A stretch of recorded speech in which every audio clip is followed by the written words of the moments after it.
أعوذ بالله من الشيطان الرجيم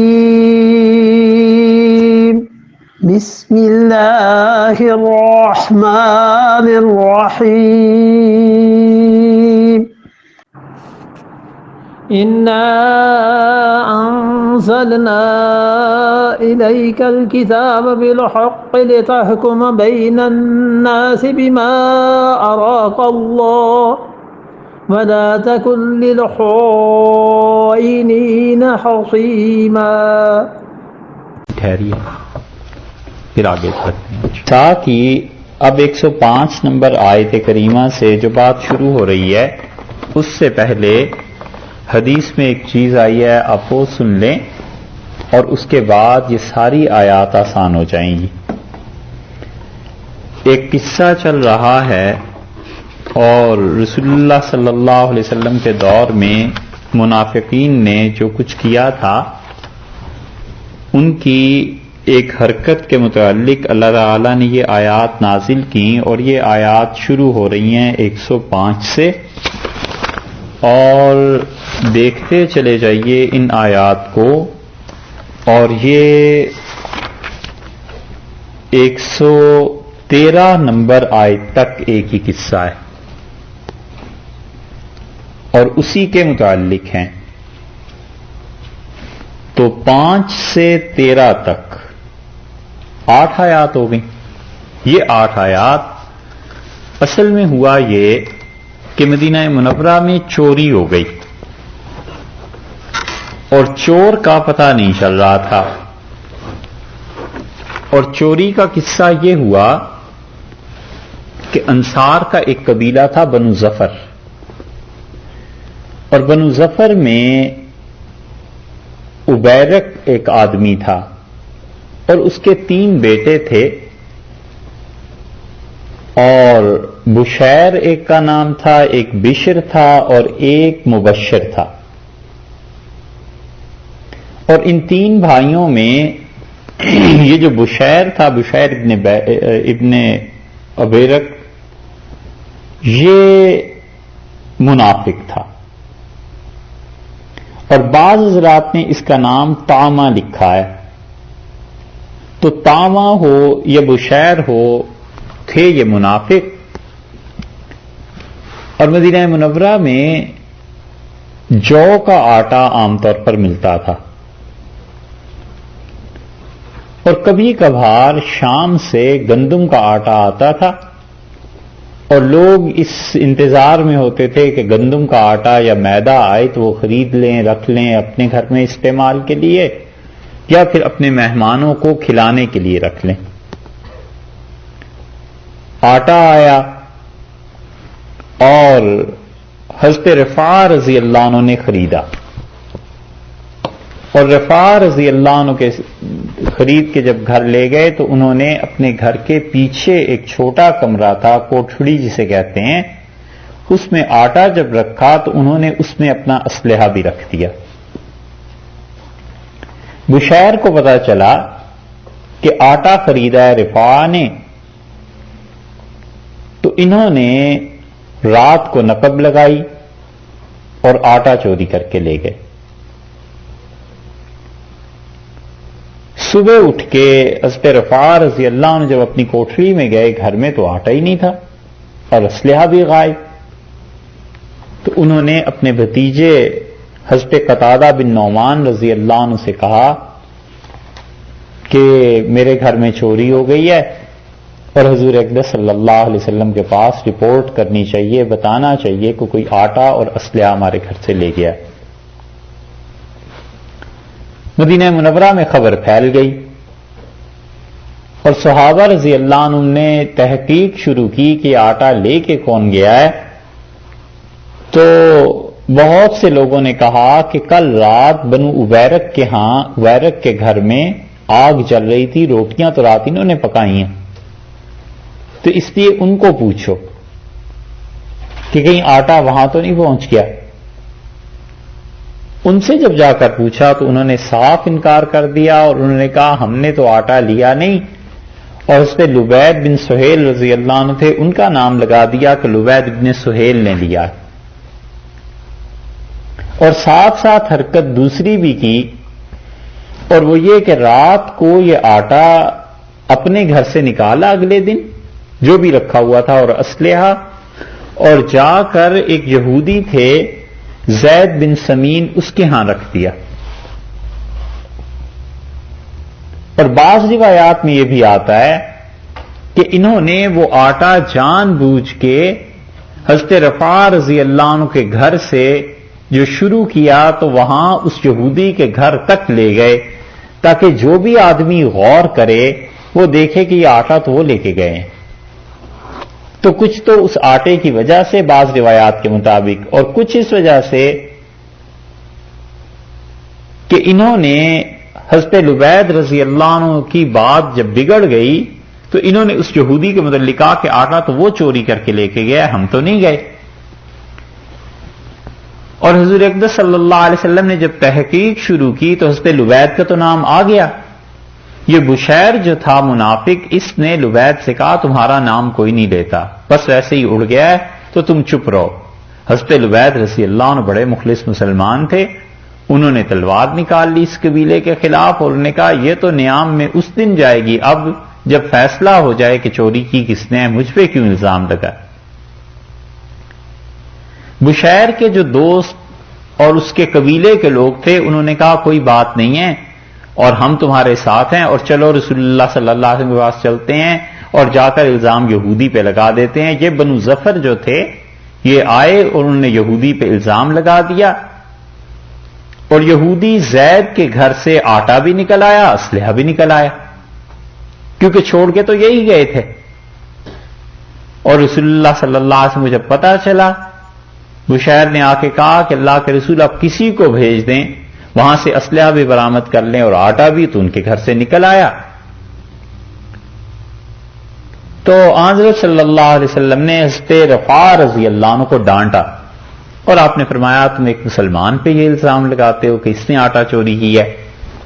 اور ایسی ڈانٹ پڑی کہ حضرت قتادہ رضی اللہ عنہ کہتے تھے میرے چچا مجھ سے کہنے لگے کہ کاش سارا ہی آٹا اور چیز ہی کیا تھی ضائع ہو جاتا، لیکن رسول اللہ صلی اللہ علیہ وسلم سے ڈانٹ نہ سننی پڑتی۔ اور مجھ سے انہوں نے فرمایا اور حضرت صلی اللہ علیہ وسلم نے یہ تقریباً طے کر دیا کہ یہودی کا ہاتھ کاٹ دیں۔ یہودی آئے اور انہوں نے کہا جی ہمیں تو پتہ ہی نہیں، اور یہ تو آپ کا ہی آدمی ہمارے پاس امانت رکھوا کے گیا ہے، بس اس سے زیادہ کچھ بھی نہیں۔ اب رسول اللہ صلی اللہ علیہ وسلم اس خیال میں تھے کہ ہاتھ کٹوا دیں، اور قتادہ رضی اللہ عنہ کو ڈانٹ بھی پڑ چکی تھی، رفاع رضی اللہ عنہ کو جن کے گھر میں سے آٹا چوری ہوا تھا، اور شہادتیں بھی ہر طرف تھی۔ بنو ظفر سارے شہادت دے رہے تھے کہ یہ بشیر جو ہے اس نے تو آٹا چوری ہی نہیں کیا، اسلحہ نہیں چوری کیا، اور یہودی اپنی شہادتیں لے آئے کہ فلاں فلاں کے سامنے یہ ہمارے پاس آئے تھے، امانت رکھوا کر گئے ہیں۔ اور حضرت صلی اللہ علیہ وسلم اس خیال میں تھے کہ اب ہوگا کیا، اللہ تعالی نے اس پر آیات نازل کر دیں، قریب تھا کہ اس یہودی کا ہاتھ کٹ جاتا۔ اللہ نے فرمایا ہے یہاں سے 105 سے 113 نمبر آیت تک یہ ساری اللہ نے اس معاملے میں نازل کی ہیں۔ ارشاد فرمایا انا انزلنا الیک الکتاب بالحق۔ سب سے پہلی بات تو یہ ہے کہ ہم نے آپ کی طرف یہ کتاب نازل کی ہے سچائی کے ساتھ، بالکل حق کے ساتھ، کہ یہ کتاب جو ہے جو بھی فیصلہ کرے گی اللہ کی وحی، وہ سارے کا سارا فیصلہ سچائی پر مبنی ہوگا، اور خدا کی یہ کتاب کسی بھی غلط اور جھوٹ میں کسی کا ساتھ نہیں دے گی، بلکہ اللہ نے جو کتاب کی ہے نازل کی ہے سچائی کے ساتھ۔ اس پہ شاہ عبد القادر صاحب رحمۃ اللہ علیہ نے بھی ایک حاشیہ لکھا ہے اور مختصر سا ہے، وہ بھی سن لیجئے۔ اس میں بھی بعض روایات ہیں، یہ جو روایات ہم نے سنائی ہیں یہ امام ترمذی رحمۃ اللہ علیہ نے بھی نقل کی ہیں، اور بغوی رحمۃ اللہ علیہ جو مفسر تھے قرآن پاک کے، شافعی مسلک کے تھے، انہوں نے بھی نقل کی ہیں۔ حضرت اپنے حاشیے میں لکھتے ہیں کہ یہ اول و آخر کئی آیات میں ذکر ہے ایک قصے کا۔ حضرت کے وقت ایک انصاری کی زرہ آٹے میں دھری گم ہوئی۔ زرہ تو سمجھتے ہیں نا، لوہے کی، جسم کو بچانے کے لیے۔ ہاں،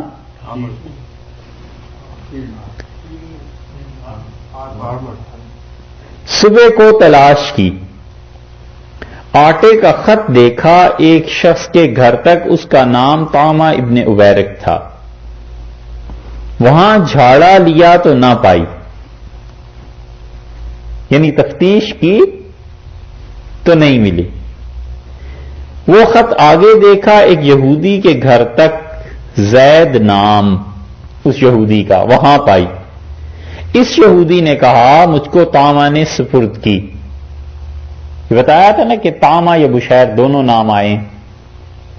طامہ نے کہا میں بری ہوں، چور وہی ہے۔ طامہ کی قوم نے رات کو مشورت کی، رات کو یہ سارے مل بیٹھے اور اللہ نے اس کا ذکر کیا ہے۔ انہوں نے کہا صبح اٹھ کے کیا کرنا ہے کہ ہم حضرت کے پاس سب مل کر گواہی دیں گے کہ طامہ بری ہے تو حضرت ہماری حمایت کریں گے اور یہودی چور ٹھہرے گا۔ صبح کو یہی کیا۔ اللہ تعالی نے یہ آیتیں نازل فرمائیں، حضرت کو خبردار کر دیا، فی الحقیقت چور یہی تھا طامہ۔ یہ مختصر سی بات حضرت نے لکھی ہے رحمت اللہ علیہ نے، اور حقیقت میں ہوا بھی یہی، ساری روایات کا خلاصہ یہ نکلتا ہے۔ اور جب ثابت ہو گیا جرم، ہاتھ کٹنا تھا، تو یہ بشیر بھاگ گیا مکہ مکرمہ، اور وہاں جا کر اس نے پناہ لے لی، اور پھر اس ظالم نے ارتداد بھی اختیار کر لیا اور مشرک ہو گیا، اور وہاں کسی کے گھر چوری کی، نقب لگائی اور دیوار گر گئی، اس کے نیچے آ کے مر گیا۔ اللہ تعالی نے ان چیزوں کا ذکر کیا ہے کہ انا انزلنا الیک الکتاب بالحق۔ سب سے پہلی بات تو یہ ہے کہ ہم نے آپ پر یہ جو کتاب نازل کی ہے سچائی کے ساتھ نازل کی ہے، بالکل سچ ہے۔ کیوں نازل کی ہے؟ لتحکم بین الناس، تاکہ آپ لوگوں کے درمیان فیصلہ کر دیں، بما اراک اللہ، جو کچھ اللہ آپ کو سجھائے، جو کچھ اللہ آپ کو دکھائے، اب اس کے مطابق لوگوں کے درمیان فیصلہ کیجئے۔ یہ کتاب ہے سچائی کی، اور جو کچھ آپ کو سمجھ میں آتا ہے اس کے مطابق فیصلہ کریں۔ تو اس سے پتا چلا اراک اللہ کے لفظ سے کہ حضور اقدس صلی اللہ علیہ وسلم ایسی ہستی تھے کہ ان کے دیکھنے کا اعتبار تھا، اور اللہ نے فرمایا کہ آپ اپنی سمجھ سوچ کے مطابق، اللہ کی کتاب ایک اور آپ کی اپنی سمجھ اور دانست اور سوچ دو، ان کے مطابق فیصلہ کیجیے۔ اسی لیے حضرت عمر رضی اللہ عنہ کے ایک فتوے میں، ایک خط میں کسی نے لکھ دیا تھا کہ یہ وہ چیز ہے جو امیر المومنین نے دیکھی ہے، اراہ اللہ، اللہ نے انہیں دکھائی ہے۔ تو حضرت عمر رضی اللہ عنہ کا کاٹو ان الفاظ کو، وہ فقط رسول اللہ صلی اللہ علیہ وسلم تھے جن کے لیے اللہ نے یہ الفاظ استعمال فرمائے ہیں، اور ان کے بعد کوئی ایسا نہیں ہے جو یہ نہ کہہ سکے کہ اس کی سمجھ میں جو بات آتی ہے اللہ ہی جانتا ہے وہ سچ ہے، درست ہے، ٹھیک ہے یا غلط۔ تو پہلا مسئلہ یہ پتا چلا کہ رسول اللہ صلی اللہ علیہ وسلم کو اجتہاد کا حق حاصل تھا۔ صحیح ہے۔ ایک چیز یہ بھی ہے کہ مسلسل اس کا ترجمہ کرتے چلے جائیں تو آیات تو پھر نکل ہی جائیں گی، لیکن ایک ایک لفظ پہ اس لیے رکنا پڑتا ہے کہ یہ واعظ نہیں ہے، تعلیم ہے، پڑھنا چاہیے نا۔ تو تعلیم میں ہوتی ہے دقت، اور وہ مزے نہیں ہوتے جو واعظ میں ہوتے ہیں، اس میں تو آدمی بڑا مزے ہی ہوتے ہیں نا، اور کیفیات طاری ہوتی ہیں۔ تعلیم میں یہ نہیں ہوتا، تعلیم میں تو ایک ایک لفظ سوچنا پڑتا ہے کہ کیا ہے۔ اراک اللہ کے الفاظ ظاہر کرتے ہیں کہ رسول اللہ صلی اللہ علیہ وسلم کو اجتہاد کا حق حاصل تھا، اور اسی وجہ سے بعض حضرات اس طرف بھی گئے ہیں کہ بما اراک اللہ کا مطلب یہ ہے کہ اللہ جو آپ کو دکھائے، یعنی جو چیز آپ خواب میں دیکھیں یا جو چیز آپ کو کشف میں دکھائی جائے اس کے مطابق آپ فیصلہ کیجئے، کیونکہ رسول اللہ صلی اللہ علیہ وسلم کی رؤیت اور خواب حقیقت میں وہ بھی وہی تھا۔ حضرت صلی اللہ علیہ وسلم نے 20 چیزیں خواب میں دیکھی ہیں اور وہ وہی تھی، ایک بات۔ دوسری تفسیر وہ کی گئی ہے جو ہم نے پہلے عرض کی ہے کہ اجتہاد کا حق حاصل تھا آپ کو۔ اللہ نے فرمایا اراکا کا اگر آپ ترجمہ کریں گے تو یہی ترجمہ بنے گا کہ جو اللہ نے آپ کو سجھایا ہے، جو آپ کی دانست میں بات آتی ہے۔ خدا کی کتاب کے بعد آپ کی دانست میں جو بات آتی ہے تو ظاہر ہے کہ یہ نبی علیہ الصلوۃ والسلام کا اجتہاد ہی تو ہے۔ تو تمام وہ مسائل جس میں خدا کی وحی نازل نہیں ہوئی، ان تمام مسائل میں آپ کو یہ حق حاصل ہے کہ آپ اجتہاد کریں۔ یہ ہے رسول اللہ صلی اللہ علیہ وسلم کا منصب اور مقام، اور جب یہ قرآن انہیں منصب دے رہا ہے کہ خدا کی کتاب کے بعد آپ خود اجتہاد کر لیں تو اسی کا نام حدیث ہے۔ رسول اللہ صلی اللہ علیہ وسلم نے جو بھی اجتہاد کیا ہے، فیصلہ فرمایا کہ اس کا ہاتھ کاٹو یا فلاں آدمی چور ہے، تو آپ نے اجتہاد کیا نا، دلائل کی بنیاد پہ گواہیاں ہو گئیں، اور بشیر ابن عبیرک کے حق میں گواہی ہو گئی، یہودی کے خلاف گواہی ہو گئی، تو اب رسول اللہ صلی اللہ علیہ وسلم کیا کرتے؟ فیصلہ فرمانا تھا۔ یہی چیز ہے حدیث، اور یہ دلیل ہے ہماری اہل سنت والجماعت کی کہ وہ کہتے ہیں حضور اقدس صلی اللہ علیہ وسلم کی حدیث اور سنت یہ حجت ہے، دلیل ہے، اور مقدمات میں جتنے بھی مسلمانوں کے ہاں قوانین بنتے ہیں، سنت اور حدیث اس کا بنیادی ماخذ ہے، بیسک سورس ہے، کیونکہ ان کا منصب اور مقام یہ تھا کہ اللہ نے فرمایا ہے کہ خدا نے کتاب کو حق کے ساتھ نازل کی ہے۔ کیوں؟ لتحکم بین الناس بما اراک اللہ، تاکہ آپ لوگوں کے درمیان فیصلہ کریں جو کچھ کہ اللہ نے آپ کو سجھایا۔ ایک بات تو یہ پتا چلی۔ دوسری بات یہ پتا چلی جس کی تشریح انہی آیات میں آگے آ جائے گی کہ رسول اللہ صلی اللہ علیہ وسلم کا اجتہاد اگر مبنی بر خطا ہو، حضرت صلی اللہ علیہ وسلم اجتہاد کریں اور وہ اجتہاد درست نہ ہو، تو اس کے دونوں پہلو ہیں۔ ایک اس کا تعلق اللہ کے ساتھ ہے کہ اللہ انہیں اس اجتہاد پر قائم رہنے دے، اور اللہ کو پتہ ہے کہ رسول اللہ صلی اللہ علیہ وسلم جو اجتہاد کیا یہ درست نہیں ہے۔ تو دوسرا پہلو امت کا ہے، امت کے لیے تو یہ غلطی اجتہادی خطا سنت بن جائے گی، سمجھے نا؟ ہمارے لیے تو یہ اجتہادی خطا سنت ہو جاتی۔ اس لیے واحد آدمی ہستی انبیاء علیہ السلام کی ہوتی ہے اور حضور اقدس صلی اللہ علیہ وسلم کی، کہ انہیں اجتہادی خطا پر قائم نہیں رہنے دیا جاتا، کیونکہ اگر اجتہادی خطا پہ اللہ انہیں چھوڑ دے تو اللہ تعالیٰ نے تو چھوڑ دیا کہ چلیے جی ہم نے معافی دے دی، آپ اجتہادی خطا پہ قائم رہیے، امت کے لیے تو وہ سنت بن گئی نا، تو قیامت تک ایک ایسی چیز سنت بن جائے گی۔ اس لیے دیگر مجتہدین میں جتنے بھی اجتہاد کرنے والے ہوتے ہیں ان میں اور رسول اللہ صلی اللہ علیہ وسلم میں فرق یہ ہے کہ کوئی بھی اجتہاد کرے، چاہے وہ ٹھیک ہے اور چاہے وہ غلط ہے، اس کے لیے وحی نہیں نازل ہوا کرتی۔ وحی کے ذریعے اجتہادی خطا کی اصلاح صرف یہ رسول اللہ صلی اللہ علیہ وسلم کا حصہ ہے۔ حضرت بکر رضی اللہ عنہ نے 20 معاملات میں اجتہاد کیا ہے، حضرت عمر رضی اللہ عنہ نے اجتہاد کیا ہے۔ فرض کر لیجئے کہ ان کا اجتہاد کسی مسئلے میں فرض کر لیں غلط ہوا، تو جبریل امین تو نہیں آئیں گے۔ تو حضرت صلی اللہ علیہ وسلم واحد ہستی ہیں کہ ان کو اجتہادی خطا پر قائم نہیں رہنے دیا گیا۔ یہ پہلا موقع ہے، یہاں قرآن پاک کی تفسیر میں یہ واقعہ آیا ہے، اسے آپ دیکھ لیں گے، اور پھر مسلسل ایسے واقعات آتے رہیں گے، اور اس کے بعد 2 واقعات 3 اور آ جائیں گے۔ سورہ انفال میں ایک آ جائے گا، دو واقعات آگے چل کے سورہ توبہ میں آ رہے ہیں، پھر اسی طرح آگے بھی کئی چیزیں آ گئی ہیں، ان سب پر یہی بات ہوتی ہے۔ آج ہم اس بحث کو آپ کے سامنے پیش کر رہے ہیں، عرض کر رہے ہیں کہ بس اتنا سمجھ لینا چاہیے کہ اجتہادی خطا انبیاء علیہ السلام سے بھی ہوتی ہے، مگر یہ کہ وہ اپنے اس اجتہاد پر قائم نہیں رہنے دیے جاتے، اسی وجہ سے ہم کہتے ہیں کہ وہ معصوم ہوا کرتے ہیں۔ اور عصمت یہ لوازمات نبوت میں سے ہے، نبوت کے لیے ضروری ہے، ان کے بعد کسی کے لیے ضروری ہے بھی نہیں اور ہوتی بھی نہیں ہے۔ جتنے بھی اجتہاد باقی لوگوں نے کیے ہیں، حضرت بکر رضی اللہ عنہ یا حضرت عمر رضی اللہ عنہ یا امام شافعی، مالک، احمد، ابو حنیفہ رحمۃ اللہ علیہ، کوئی بھی ہو، اجتہادی خطا پر ان کے لیے کبھی بھی آسمان سے اشارہ نہیں ہوتا، وحی نہیں ہوتی۔ یہ جتنے اجتہاد ہوتے ہیں، یہ بات سمجھ میں آ گئی؟ یہ جتنے اجتہاد مجتہدین کرتے ہیں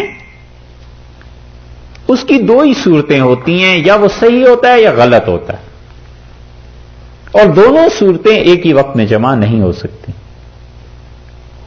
اس لیے ہر مجتہد جو اجتہاد کرتا ہے، اگر اس کا اجتہاد دوسرے سے ٹکراتا ہے تو دونوں میں سے ایک ہی ٹھیک ہوگا، دونوں نہیں ہو سکتے۔ اللہ تعالیٰ نے یہاں فرمایا ہے کہ نماز تم پڑھو اور سفر میں قصر کرو، امام ابو حنیفہ رحمۃ اللہ فرماتے ہیں واجب ہے، امام شافعی رحمۃ اللہ علیہ فرماتے ہیں بہتر ہے، کرو کرو نہ کرو نہ کرو۔ تو کرنے اور نہ کرنے میں ایک ہی مجتہد ٹھیک ہو سکتا ہے نا، کیونکہ فرض کے درجے کی چیز ہے۔ تو ائمہ مجتہدین کا جب اجتہاد کا اہل آدمی اس منصب پہ بیٹھ کے اجتہاد کرتا ہے تو اگر وہ خطا کرے اور اگر وہ ٹھیک کرے تو حکم کیا لگے گا؟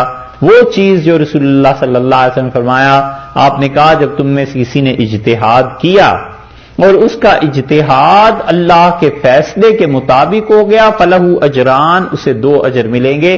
ایک تو جو اس نے محنت کی، سوچا، ہر طرف کے دلائل پہ غور کیا، پھر اس کے بعد اس نے جو فیصلہ اور نتیجہ نکالا وہ اللہ کی بات سے مل گیا، اس کو دو اجر مل گئے۔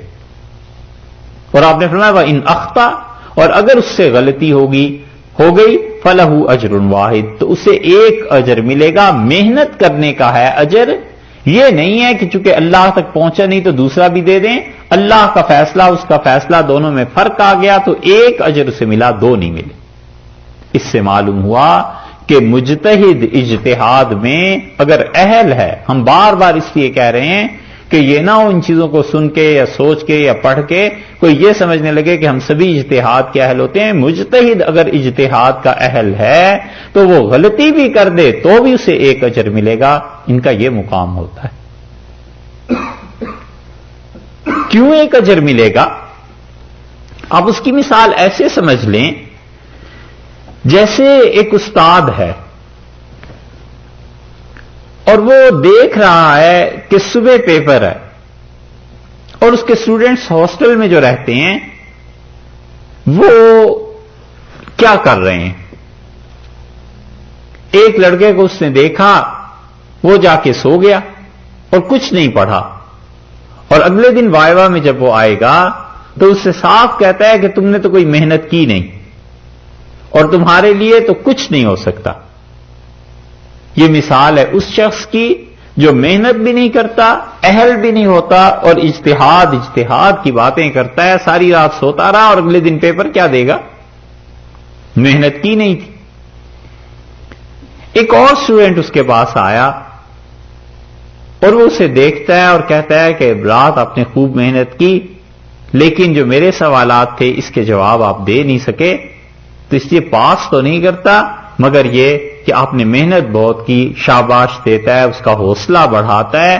یہ ہے وہ چیز کہ مجتہد نے اجتہاد کیا، محنت کی، لیکن اللہ کے یہاں جو فیصلہ تھا اس تک نہیں پہنچ سکا۔ اور تیسرا اسٹوڈنٹ اس کا آیا اور اس نے کہا تم نے محنت بھی خوب کی ہے، رات ہم دیکھتے رہے تمہیں، اور اس کے بعد جو تم نے آج جوابات دیے ہیں یہ بھی بالکل ٹھیک تھے۔ یہ ہے وہ مجتہد جس کو دونوں درجے ملے، اجر بھی ملا، محنت کا بھی اجر ملا اور اللہ کے فیصلے تک پہنچنے کا بھی اجر ملا۔ اور یہ وہ چیز ہے جو حضور اقدس صلی اللہ علیہ وسلم کے اپنے زمانے میں بھی ہو گئی تھی۔ جب یہودیوں کے ساتھ جھگڑے بڑھ گئے تو یہودیوں سے آپ نے کہا کہ فیصلہ کرو، آخر کرنا کیا ہے؟ انہوں نے کہا فیصلہ کریں. آپ نے فرمایا بلاؤ کس کو فیصلہ کرنا ہے؟ انہوں نے کہا سعد رضی اللہ عنہ فیصلہ کر.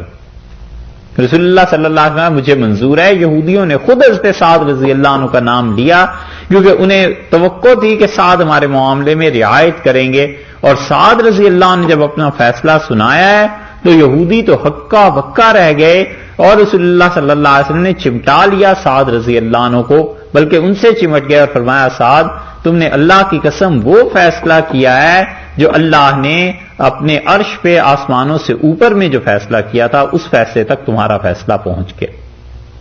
تو سعد رضی اللہ عنہ کا اجتہاد تھا نا. تو مجتہد جو ہوا کرتا ہے چاروں ایک ہی مسئلے میں ٹھیک نہیں ہوتے. مجتہد جو ہوتا ہے ایک ہی ٹھیک ہوتا ہے، البتہ اجر اس کو بھی ملتا ہے جس سے غلطی ہو گئی کیونکہ وہ محنت کی، اس کا اہل تھا. اور نااہل آدمی اجتہاد کرے تو ایسے ہی نالائق ہے جو سوتا رہا ہے اور صبح اٹھ کے پیپر دینے چلا گیا. اس لیے اجتہاد رسول اللہ صلی اللہ علیہ وسلم کا منصب تھا، اور اس منصب پہ جتنے بھی لوگ بعد میں آئے ہیں جو واقعی ائمہ مجتہدین تھے، بہت بلا کی شخصیات تھیں، ایسی ہی چھوٹی چھوٹی باتیں نہیں تھیں. جو خطا ہوئی ان سے وہ امت کے لیے فتویٰ ہو گیا، لیکن چونکہ اللہ نے اس کو کچھ کہا نہیں، وہی بھی نہیں آئی، کچھ بھی نہیں آیا، تو ہمارے لیے حکم یہ ہوا کہ ہم ان کی تقلید کر لیں بس. اور قیامت میں بھی یہ سارے ائمہ لکھتے ہیں کہ قیامت میں بھی خدا اس چیز کو نہیں واضح کرے گا، نہیں کھولے گا کہ کس کا اجتہاد ٹھیک تھا اور کس کا اجتہاد ٹھیک نہیں تھا. قیامت میں بھی اس چیز نے نہیں کھلنا. اس لیے جو لوگ خام خواہ اس بحث میں بھی پڑے ہوئے ہوتے ہیں نا کہ فلاں کے دلائل یہ اور فلاں کے دلائل یہ اور فلاں نے یہ کہا اور فلاں نے یہ کہا، ان دلائل سے کبھی کبھی باہر بھی نکل آنا چاہیے. اس لیے کہ آپ اس چیز پر دلائل قائم کرنا شروع کر رہے ہیں جس کا قیامت میں بھی اللہ نے کوئی فیصلہ بھی نہیں کرنا، کوئی پوچھنا بھی نہیں ہے اور اللہ تعالیٰ نے بتانا بھی نہیں. تو ایک مناسب حد تک بات ہوتی ہے کہ یہ امام ابو حنیفہ رحمۃ اللہ کی دلیل ہے یا یہ امام شافعی رحمۃ اللہ علیہ کی دلیل ہے، قطعی جزم، اور پھر اس پہ بحث کرنا، یہ باتیں بعض اوقات مسلمانوں میں تفریق کا باعث بن جاتی ہیں. اس سے بچنا چاہیے. اور ہر مجتہد کے بارے میں، حتیٰ کہ ہم حنفی ہیں تو امام ابو حنیفہ رحمۃ اللہ علیہ کے بارے میں ہم کہتے ہیں کہ ان کے اجتہاد صحیح تھے اور چانسز اس بات کے ہیں کہ ان سے غلطی ہوئی. اور اسی طرح امام ابو حنیفہ رحمۃ اللہ علیہ کے برعکس جن لوگوں نے اجتہاد کیا ہے، امام شافعی، مالک اور امام احمد بن حنبل رحمۃ اللہ علیہ، ان کے اجتہاد ہم سمجھتے ہیں خطا پر مبنی تھے، اور یہ چانسز ہیں کہ حق انہی کی طرف. کلیۃ نفی نہیں کی جا سکتی کہ وہ بالکل ہی غلط تھے، نہیں. اجتہاد کا حق انہیں بھی تھا، امام صاحب رحمۃ اللہ علیہ کو بھی تھا، ہر ایک کے پاس دلائل تھے. رہ گئی یہ بات کہ اس کا فائدہ امت کو کیا پہنچا، تو اس کا بہت بڑا فائدہ امت کو پہنچا ہے. اس لیے کبھی بھی امت میں یہ نہیں ہوا کہ یہ حنفی ہیں یہ شافعی ہیں آپس میں لڑ رہے ہوں اور طبقے بن گئے ہوں، یہ نہیں ہوا. اور نہ یہ وہ اختلافات ہیں جن اختلافات کو رسول اللہ صلی اللہ علیہ وسلم نے امت کے لیے زحمت قرار دیا اور بتایا کہ امت بچے ان سے. بر صغیر میں 13ویں صدی کے بعد جو اختلافات آئے ہیں، یہ اختلافات یہ نہیں تھے جو حنفی، شافعی، مالکی اور حنبلیوں کے اختلافات ہیں، یہ تو بالکل علمی چیزیں. بر صغیر میں جو اختلافات پیدا ہوئے وہ اس طرح کہ اس کا تعلق بریلوی مسلک سے، اس کا تعلق دیوبندی مسلک سے، اس کا تعلق اہل حدیث کے مسلک سے، یہ سلفی ہو گئے، یہ وہابی ہو گئے. یہ لڑائیاں ہیں، اس سے اللہ اور اس کے رسول صلی اللہ علیہ وسلم نے منع کیا کہ ایسی باتیں نہ کرو. اس لیے کہ یہی باتیں بڑھتے بڑھتے آگے کفر اور اسلام کے درجے تک پہنچ گئیں، یہ منع قرار دیے، اور اس کا نقصان ہے. اب لوگ ہمارے ہاں کم علمی کی وجہ سے یہ سمجھے بیٹھے ہیں کہ جس طرح بر صغیر میں ٹکڑے ہو گئے اور مسلمان بٹ گئے کہ یہ فلاں مکتبہ فکر سے تعلق رکھتے ہیں، یہ فلاں مکتبہ فکر سے تعلق رکھتے ہیں، اسی طرح امت بٹ گئی تھی جب 4 ائمہ کے مسلک الگ الگ قائم ہو گئے. یہ کم علمی کی بات ہے بھائی. امت کی آج تک تفریق نہیں ہوئی ہے اس بنیاد پہ حنفی ہمیشہ شافعیوں کے ساتھ رہے ہیں، مالکیوں کے ساتھ رہے ہیں، مالکی حنبلیوں کے ساتھ رہے ہیں، کوئی اختلاف نہیں، بالکل ٹھیک ہے۔ وہ جو نماز پڑھتے ہیں اور فاتحہ پڑھتے ہیں امام کے پیچھے شافعی مسلک، وہ بھی ٹھیک ہے، حنفی نہیں پڑھتے، یہ بھی ٹھیک ہے۔ بڑی گنجائش اور وسعت رہی ہے ہمیشہ معاشروں میں، اور اب تک بھی ہے، اب تک بھی آپ دیکھ لیں جن جن ممالک میں شافعی مسلک غالب ہے، مثلا انڈونیشیا ہے، ملائیشیا ہے، اور جن ممالک میں حنبلی مسلک غالب ہے جیسے سعودیہ ہے، اور جن ممالک میں مالکی غالب ہیں جیسے اندلس، الجزائر اور فرانس کے کچھ حصے اور یہ ساری چیزیں، اور جن میں حنفی غالب ہیں بر صغیر سارا اور اس کے گرد و نواح میں، اجمیوں میں، کوئی آپس میں اس بات پر لڑائی نہیں ہوئی کبھی بھی، اور نہ ہوتی ہے۔ تو یہ اختلاف جو ہے، یہ چیزیں یہ ٹھیک علمی تھیں اور اس کا بڑا فائدہ امت کو پہنچا ہے، ہم اس کی ذرا سا ذکر ابھی انشاءاللہ کریں گے۔ حنفیوں کے ہاں جو قانون تھا یہ نافذ رہا ہے ساری خلافت کے دور تک، اور اسی لیے مصر کا اب بھی پرسنل لا جو ہے، باوجود اس کے کہ وہ ویسے شافعی ہیں لیکن پرسنل لا، یہ شیخ اسامہ جو آئے ہوئے ہیں ان سے پوچھ لیجئے گا کہ عدالتوں میں ان کے پرسنل لاز جو ہیں وہ سب حنفی ہیں، اور حنفی فقہا کے ہاں اتنی بڑی گنجائش ہے، اتنی بڑی چیزیں ہیں کہ یہ نہیں ہے کہ میں حنفی ہوں اس لیے۔ آپ نے دیکھا ہوگا ہم کئی مرتبہ ذکر کرتے ہیں ابن قیم کا اور ابن تیمیہ رحمۃ اللہ علیہ کا، وہ خالص حنبلی تھے، اور کوئی دن نہیں جاتا جب ابن حجر کا اور امام نووی رحمۃ اللہ علیہ کا ذکر نہ آئے۔ یہ امام نووی اور حافظ ابن حجر پکے شافعی تھے، امام ذہبی رحمۃ اللہ علیہ بارہا ان کا تذکرہ آتا ہے، وہ پکے مالکی تھے۔ اس لیے بغیر تعصب کے کہتے ہیں کہ اب بھی اس دور میں جتنی دنیا بھر کو لیڈ کرنے کی صلاحیت حنفی فقہ میں ہے کہیں نہیں، اور پہلا شخص ہے جس نے بین الاقوامی قانون پر کام کیا اور وہ امام محمد رحمۃ اللہ علیہ تھے۔ السیر الکبیر آپ ان کی اٹھا کر دیکھیں تو سیر میں امام محمد رحمۃ اللہ علیہ نے بڑی بڑی مملکتوں کے متعلق کہا ہے کہ وہاں پر اگر ہمارے تعلقات ہوں گے تو کیا ہوگا۔ جتنے لوگ ان کے بعد آئے ہیں انہوں نے اقرار کیا، شافعیوں نے کام کیا ہے، مالکیوں نے کام کیا، انہوں نے کہا ہم سب کے رہنما اصل میں امام محمد رحمۃ اللہ علیہ۔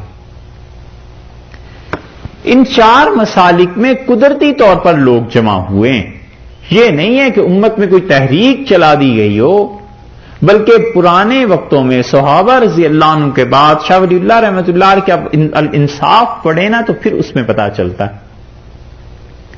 صحابہ رضی اللہ عنہ کے بعد تابعین تھے، ہر کوئی اپنے اپنے شہر میں فتویٰ دیتا تھا، لوگ اس کی پیروی کرتے تھے، یہ ہو جاتا تھا، اور پھر ہر مجتہد اجتہاد کرتا تھا، اور 20 مجتہدین تھے، یہ 4 ہی نہیں تھے۔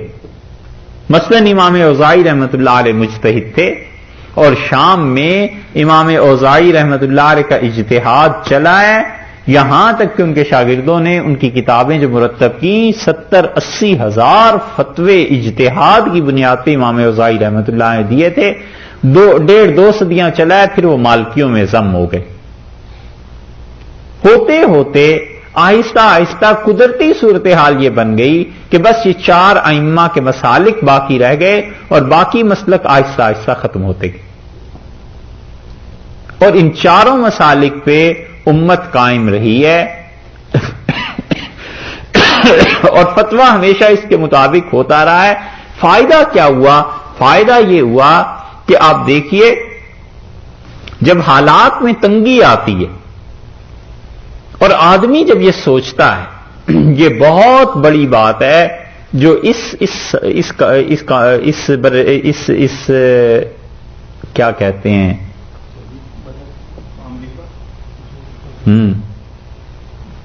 اس بر اعظم میں اور پورے یورپ میں جو کام کرنا چاہیے مسلمانوں کو، اور بہت بڑی بات ہے وہ یہ کہ مسلمانوں کو کام کرنے کا یہ ہے کہ وہ ائمہ اربعہ کے مسالک پر غور کریں، اور کچھ لوگ ایسے تیار کرنے چاہیے جن کی ذہنی سطح قابلیت اتنی ہو کہ وہ ائمہ اربعہ کے مسالک کو جانتے ہوں اور وہ فتویٰ دیں کہ ہمارے دور میں اس جگہ پر رہ کے امریکہ میں یا یورپ میں کون سا فتویٰ ہے جو آج قابل عمل ہے اور اس پہ چلا جا سکتا ہے. وگرنہ ہوگا یہ کہ آج سے 100 سال بعد دین کا ایک نیا رنگ آ جائے گا، کچھ ادھر سے کچھ ادھر سے کچھ ادھر سے، اور یہاں پر کئی طبقے قائم ہو جائیں گے اور کوئی والی وارث نہیں ہوگا. ہر کوئی کہے گا کہ جی انٹرنیٹ پہ یہ آیا ہے، فلاں حدیث میں یہ آیا ہے، فلاں جگہ یہ آیا ہے اور ہم یہ کر لیں گے. کوئی گراہ نہیں رہے گی، ذہنی طور پر کہیں پہ جڑے ہوئے نہیں ہوں گے. اور ذہنی طور پر جب آدمی کہیں جڑا ہوا نہیں ہوتا نا تو اس کی ایک مثال آپ کو دیتے ہیں، آپ دیکھیے کتنا نقصان ہوتا ہے.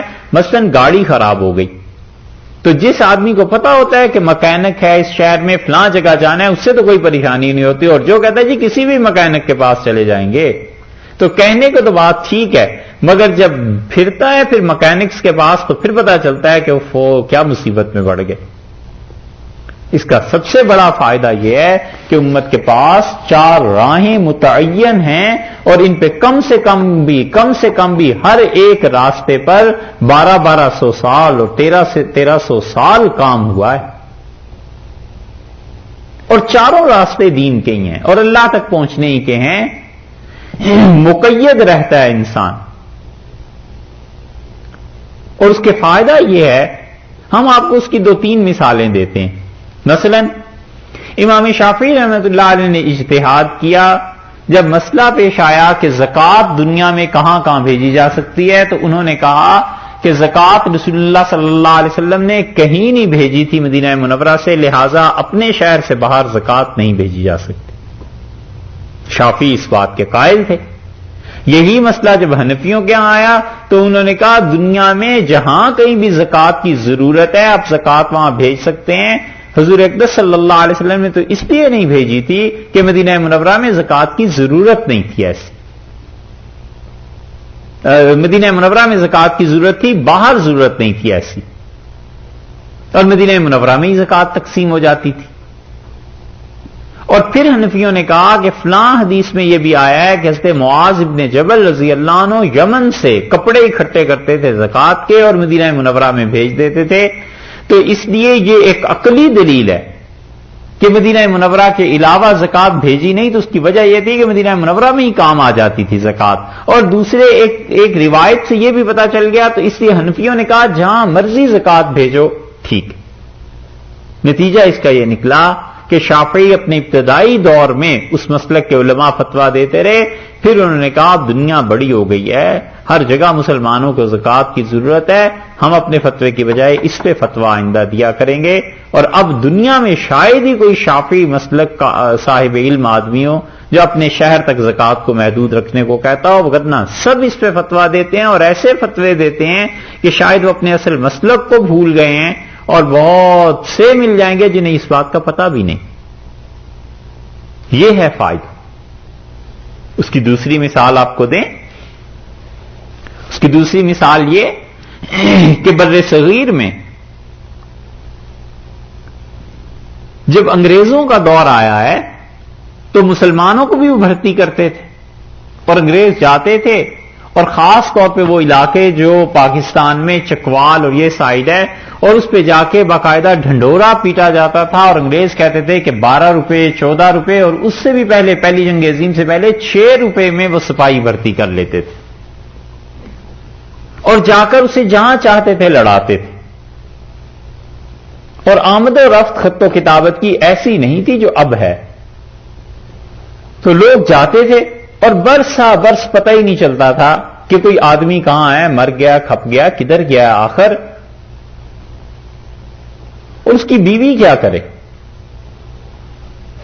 تو خواتین ایک عرصے تک اس مصیبت میں مبتلا رہیں، اور آخر انہوں نے کہا کہ اچھا تمہارے ہاں فتویٰ کیا ہے؟ تو حنفی جتنے تھے انہوں نے کہا امام ابو حنیفہ رحمۃ اللہ نے فرمایا تھا کہ نکاح بہت بڑی چیز ہے، جب تک شوہر کی یقینی خبر نہ آئے کہ وہ مر گیا ہے یا اس نے طلاق دے دی ہے تب تک ہم کوئی فیصلہ نہیں کرتے. عورت انتظار کرے، حتیٰ کہ اس کی عمر اگر 99 سال بھی ہو جائے تو بھی وہ انتظار کرے۔ امام صاحب رحمۃ اللہ علیہ کہتے تھے اپنے زمانے میں کہ نکاح اتنی بڑی چیز ہے کہ ہم تو اس میں بے احتیاطی نہیں کر سکتے، بھئی یا تو یقینی خبر شوہر کی آئے کہ کہاں گیا ہے، مر گیا یا طلاق دے دیا، تیسری کوئی صورت نہیں۔ عورتوں نے مرتد ہونا شروع کر دی، وہ عیسائیت قبول کر لیتی تھی تو عیسائیت قبول کرنے سے مرتد ہو گئی نا عورت، تو جب مرتدہ ہو گئی وہ تو اس کا نکاح ٹوٹ گیا، نکاح ٹوٹنے کے بعد وہ پھر کیا کرتی تھی، پھر وہ اسلام قبول کر لیتی تھی، عدت گزارتی تھی، اسلام قبول کر کے کہیں اور نکاح کر لیتی تھی۔ ہیں کھلا کس سے لیتی؟ شوہر ہی نہیں تھا تو کھلا کس سے لیتی؟ سسر سے؟ کھلا کے لیے شوہر ہونا ضروری تھا نا۔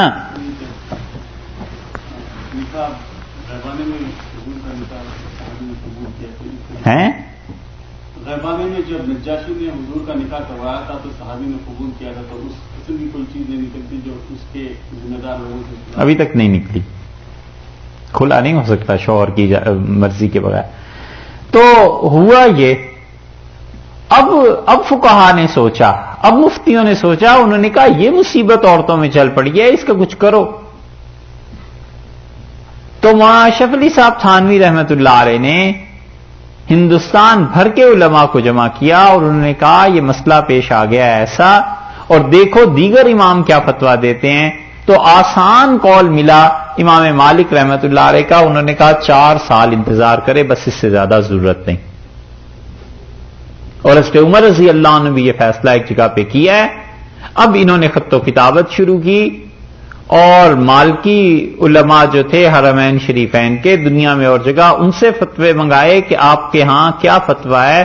پوری تحقیق کرنے کے بعد، ساری اچھی طرح چھان پھٹک کرنے کے بعد الحیلۃ الناجزہ ایک کتاب انہوں نے لکھی، اور انہوں نے کہا آج سے آئندہ ہم حنفی فقہا جتنے مفتی ہیں یہ فتویٰ دیا کریں امام مالک رحمۃ اللہ علیہ کے قول پہ، اور امام مالک رحمۃ اللہ علیہ کا قول یہ ہے کہ جس دن عورت آ کے رپورٹ کرے عدالت میں کہ میرا شوہر نہیں ہے، اس کے بعد 4 سال انتظار کیا جائے، اور عدالت اس کے ساتھ ساتھ حکومت وہ ساری طرف تلاش کرائے گی، تحقیق کرائے گی، اور اس کے بعد اگر پتہ چلتا ہے 4 سال کے بعد کہ اس کا شوہر واقعی نہیں مل رہا تو اس کا نکاح خود بخود عدالت توڑ دے گی، وہ عدت گزارے اور دوسری جگہ نکاح کر دے۔ یہ ہے فائدہ۔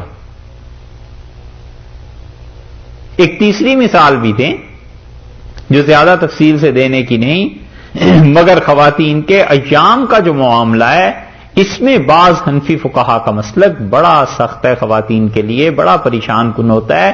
اب سارے مفتی کہتے ہیں کہ امام احمد ابن حنبل رحمۃ اللہ علیہ ہیں اس پہ گنجائش ہے، اس پہ فتوے دیا کرو، اور فتویٰ اسی پہ لکھتے ہیں۔ یہ فائدہ ہے کہ ایک ہی مسئلے میں 4 راہیں ہیں، فیصلہ کون کرے گا کہ کون سی راہ زیادہ سوٹیبل ہے؟ فیصلہ وہ کریں گے جنہیں ان مسالک پر عبور حاصل ہے، صاحب علم ہیں، پڑھے لکھے لوگ ہیں۔ ایسے تھوڑا ہی ہے کہ بچوں کے ہاتھ میں دے دیں کہ جی جو مرضی عمل کرتے رہو۔ آپ خود سوچئے، ڈاکٹرز ہیں اور 4 ڈاکٹر بیٹھ کے ایک مریض کو ڈسکس کر رہے ہیں کہ اس کا کیا کرنا ہے، تو وہ تو اہل ہیں اس کے کہ کسی ڈاکٹر کی ایک بات 2 کی مان لیں، 1 3 کی مان لیں، کچھ کر لیں، لیکن اس کے ورثاء کو کہیں کہ جی 4 دوائیاں جو مرضی اس کو کھلا دو، یہ تو پھر مشکل بات ہے۔ وہ ڈاکٹرز ڈسکس کر کے وہ کہہ سکتے ہیں کہ اس مریض کے لیے یہ دوائی زیادہ مناسب ہے اور یہ کم مناسب ہے، کچھ بھی وہ فیصلہ کر سکتے ہیں۔ یہ جو وبا چل پڑی ہے نا کہ جو اجتہاد کا کیا حدیث پڑھنے کا اہل نہیں، قرآن پاک ساری زندگی ترجمے سے پڑھا نہیں، وہ بھی کہتا ہے میں مجتہد ہوں۔ سبحان اللہ، یہ اجتہاد تو پھر ایسے ہی ہے جیسے وہ ایک وہ پچھلے زمانوں میں لکھتے تھے نا کی کو ایسے یا جو ہوتی تھی بڑی یہ بنا دیتے تھے نا۔ تو ابو داؤد کی حدیث میں آیا ہے کہ رسول اللہ صلی اللہ علیہ وسلم ہلکی نماز پڑھاتے تھے، یعنی جب امامت کراتے تھے تو نماز جو تھی وہ لوگوں کی رعایت کرتے تھے۔ تو ایک صاحب ہل کے نماز پڑھ رہے تھے، تو کسی نے پوچھا ان سے کہ حضرت یہ ان کا حدیث میں آیا ہے؟ ان کا حدیث میں کہاں ہے؟ وہ ابو داؤد لے آئے، وہاں لکھا ہوا تھا کہ رسول اللہ صلی اللہ علیہ وسلم ہلکی نماز پڑھاتے تھے، تو انہوں نے اسے پڑھا کہ ہل کے نماز پڑھاتے تھے، تو انہوں نے کہا اس لیے ہم ہلتے رہتے ہیں۔ اب یہی اجتہاد پھر رہ گیا۔ کئی ایک مثالیں خود پیش آتی ہیں، ہم کہتے ہیں بھائی یہ کہاں آیا؟ وہ کہتے ہیں حدیث میں آیا۔ ہم کہتے ہیں حدیث کا وہ مطلب نہیں ہے جو آپ سمجھے ہیں، رسول اللہ صلی اللہ علیہ وسلم نے اس حکم کو فلاں سن میں منسوخ کر دیا تھا، وہ حدیث کیوں نہیں پڑھ لی؟ جی وہ تو پتہ نہیں تھی، بھی پتہ نہیں تھی تو کسی سے پوچھو جا کے جسے ان چیزوں کی خبر ہو۔ یہ ہے اجتہاد کا قصہ کہ ہم کہتے ہیں کہ چاروں میں سے ایک ہی حق پہ ہوگا، لیکن باقی تینوں کو بھی ثواب ملے گا، اور رسول اللہ صلی اللہ علیہ وسلم واحد ہستی تھے جو اگر اجتہاد میں خطا بھی کر گئے تو اللہ نے وہی نازل فرما دی۔ دو باتیں ہوئی۔ تیسری بات یہ ہے کہ اس سے پتہ چلتا ہے کہ حضور اکبر صلی اللہ علیہ وسلم جو کچھ فرماتے تھے وہ اللہ ہی کی طرف سے ہوتا تھا۔ بما اراک اللہ، جو کچھ اللہ آپ کو سجھائے آپ وہ بات لوگوں کو بتائیے، اور اگر اس میں کچھ چیز رہ گئی ہے، کوئی خطا ہو گئی تو وہی نازل ہو گئی۔ اور چوتھی بات یہ پتہ چلتی ہے کہ جھوٹے مقدمے کی پیروی یہ سب حرام ہے۔ جب پتہ ہو کہ مقدمہ جھوٹا ہے تو اس کی پیروی حرام ہے، اور یہ آگے دیکھ لیجئے آیت میں آ رہی ہے بات، کہ اللہ تعالیٰ نے فرمایا انا انزلنا الیک الکتاب بالحق، اور ہم نے حق کے ساتھ کتاب آپ پر نازل کیا ہے، لتحکم بین الناس بما اراک اللہ، تاکہ آپ لوگوں کے درمیان فیصلے کریں، بما اراک اللہ، جو کچھ اللہ نے آپ کو سجھایا ہے، ولا تکن للخائنین خصیما، اور دیکھیے آپ مت ایسے ہو جائیں کہ جو دغا باز آئے ہیں نا، خائن، ان کی طرف سے آپ جھگڑا کر رہے ہیں۔ آپ نے ڈانٹا ہے حضرت رفاع رضی اللہ عنہ کو، اور ان کی حمایت کر کے یہودی کا ہاتھ کٹوانا کی سوچ لی ہے، وَلَا تَكُن لِّلْخَائِنِينَ خَصِيمًا، آپ ان دغابازوں کی طرفدار، آپ ان دغابازوں کی طرف سے جھگڑنے والے نہ بنیے گا۔